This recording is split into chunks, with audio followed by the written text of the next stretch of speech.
গণমাধ্যম কথা বলে গণমানুষ ও দেশ ও সমাজের পক্ষে, অথচ বিগত সময়ে এই মাধ্যম, বিশেষ করে টেলিভিশন, আওয়ামী লীগ সরকারের প্রচার যন্ত্রে পরিণত হয়েছিল, এমন মন্তব্য করেছেন টেলিভিশন সম্পাদকরা। রোববার সকালে সচিবালয়ে নবগঠিত টেলিভিশন এডিটর্স কাউন্সিলের সঙ্গে বৈঠকে বসেন তথ্য সম্প্রচার মন্ত্রী। দেশের গণমাধ্যমের সার্বিক পরিস্থিতি নিয়ে আয়োজিত এই মতবিনিময় সভায় সম্পাদকরা বলেন, দীর্ঘদিন ধরে গণমাধ্যমের স্বার্থ রক্ষায় কার্যকর কোনো উদ্যোগ দেখা যায়নি।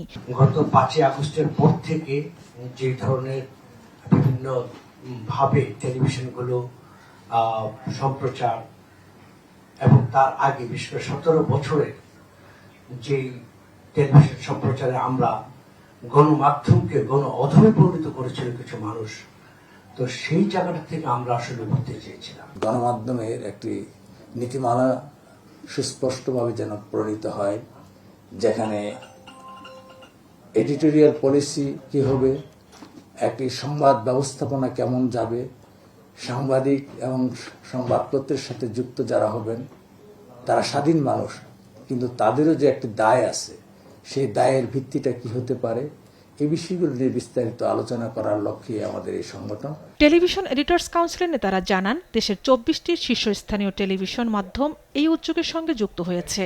পর্যায়ক্রমে আরও গণমাধ্যম এতে সম্পৃক্ত হবে।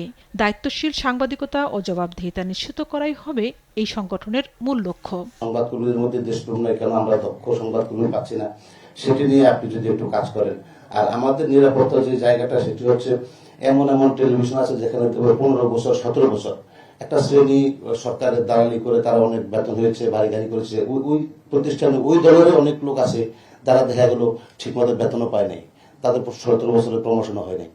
আমাদের মূল উদ্দেশ্য সৎ সাংবাদিকতা করা, দায়িত্বশীল সাংবাদিকতা করা, একই রকম ভাবে রাষ্ট্রের কাছে, জনগণের কাছে জবাবদিহিতা নিশ্চিত করা। এ সময় তথ্য সম্প্রচার মন্ত্রী বলেন, যারা রাষ্ট্রের কর ফাঁকি দিতে গণমাধ্যমকে ব্যবহার করেন তাদের কাছ থেকে ইতিবাচক কিছু পাওয়া যাবে না। তিনি বলেন, ঐক্যমতের ভিত্তিতে স্বাধীন গণমাধ্যম কমিশন গঠন করা হবে। যে এখানে এতগুলি স্টেক হোল্ডার হওয়ার কারণে আমাদেরকে কমিশনের মধ্যে ঢোকা ছাড়া কোনো উপায় নাই। 1, 2 হলো সেই কমিশন হতে হবে অবশ্যই সকল অংশীদারদের কাছে গ্রহণযোগ্য।